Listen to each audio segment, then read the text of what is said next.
And then you wanted me to mention Def Leppard. Well, I wanted to ask you because I kind of know the story. They're still together. Yeah. It's crazy. The coolest thing is I kind of know the story that Chris got backstage at Jones Beach with Def Leppard. I'm trying to put the whole story together. I heard bits and pieces. I never heard the whole thing. So I got Bell's palsy, right? I actually do. They say comedy is like the blues for people who can't sing, right? So I got Bell's palsy. I do material about how half my face was paralyzed for months.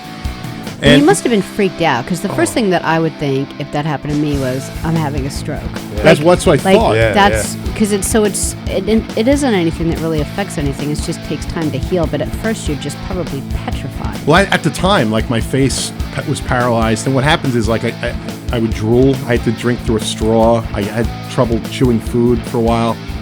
I had to wear an eye patch at night because I couldn't close my eyes to sleep. It was that kind of stuff. Your eye would dry out.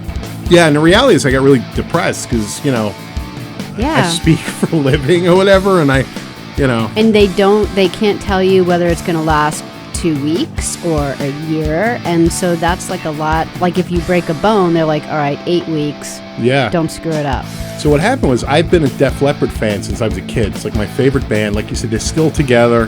Love those guys. And I know the bass player from Def Leppard has Bell's palsy, and it never really completely went away, I believe, for Rick Savage. So, again, I always say, long story short, word got to their road manager about me. This guy's name was Malvin Mortimer. He's retired now. He's a great guy.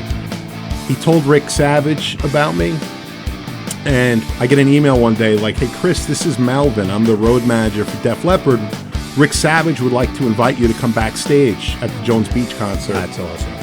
And you can bring somebody. So I brought my son. And text me when you get to Jones Beach. I get to Jones Beach. I text Malvin. He comes and meets us at the gate, walks us in. The Jones Beach Theater is like empty. There's nobody there, right? And Malvin's going to my son, because he was a teenager at the time, like, you love Def Leppard? And he goes, yeah. And I go to Malvin, like, I kind of raised him on Def Leppard. And he goes, yeah, it is typically the parents' fault, And he walks us into the back, and we're in like the family area. He goes, just sit down. I sit at a table, and I realize just to my right, the whole band, Tesla's sitting across from on one side, and Tommy Shaw from Styx is like basically across the table, right? And I was allowed, but I felt like I almost shouldn't be there. Yeah.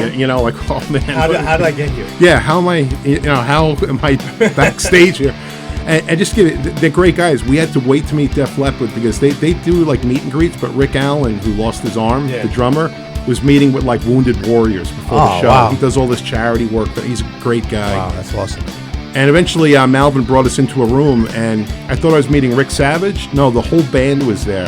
And we got to take a picture with the whole band, and they put me next to Rick Savage. He's like, great, the two guys that can't smile are standing next to each other. If you stick your face together, you can make one smile. And while I'm talking to Rick Savage, and I'm looking at my son's talking to the other guys from the band out of the corner of my eye, and maybe it was 5 minutes. It was great. They were the nicest guys ever. Yeah. And afterwards we left. I said, what were you talking about, those guys? And my son was like, I don't even remember. I'm like, I'm numb that that you got in that situation. Yeah. So cool. I always wondered, like with the drummer, I mean, when he lost his arm so long ago in the world of prosthetics, I wonder if he does use a prosthetic now, or like even in his own life, like doesn't he want to like zip up the fly? Like they're so different nowadays than they could, you attach it to your arm and the fingers move. I wonder if he ever wanted to drum that way. Yeah, he's talked about how like after he almost lost his other arm too. They were able to save it,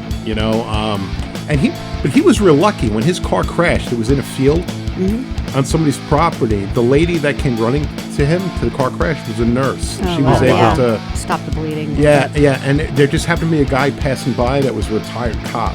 Wow. Those two ended up getting married. Oh, no way. Yeah. Really? I love hearing that. That's cool. Yep. That's crazy. Yeah.